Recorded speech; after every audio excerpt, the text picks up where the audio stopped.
my dear friends, I'm glad to see you, and today we have annual ecological conference.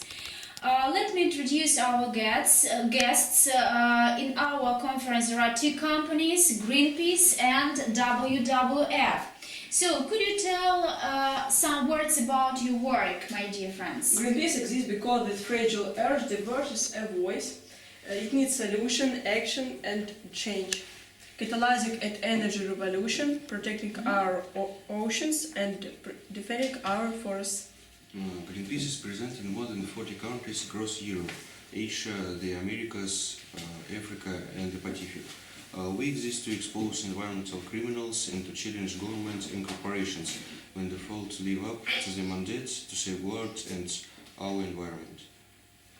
It's one of the longest banners we have ever made. Mean when the last tree is cut, when the last river is poisoned and the last fish is dead, we can discover that we can't eat money. Thank you, my dear guests from Greenpeace. So, what can you say about your work, my dear presenters?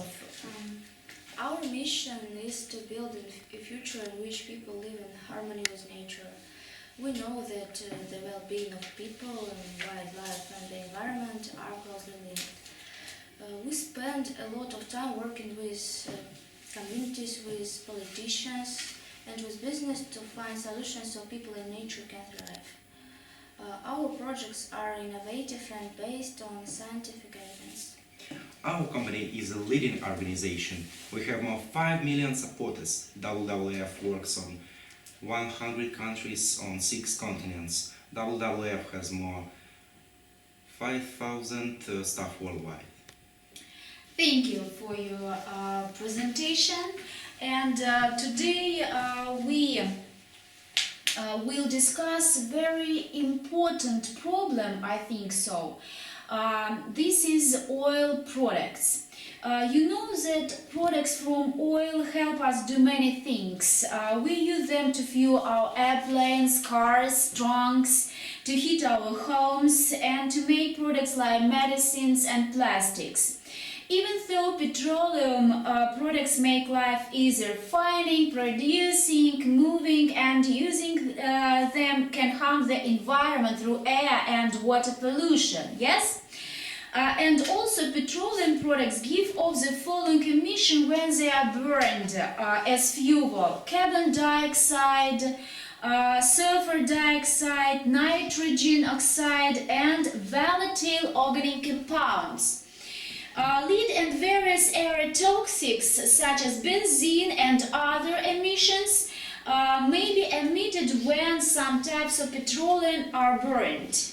Sorry for my interruption, but do you know that nearly all these bioproducts have negative impacts on the environment and human health?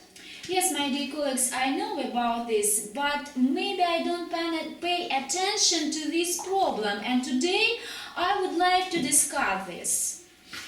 It's very strange. Don't you watch TV? Many scientists tell about this. For example, carbon dioxide is a greenhouse gas and source of global warming. SO2 causes acid rain, which is harmful to plants and to animals that live in the water, causes respiratory illness and heart diseases. Moreover, NOx and VOCs contribute to ground-level ozone, which irritates and damages the lungs.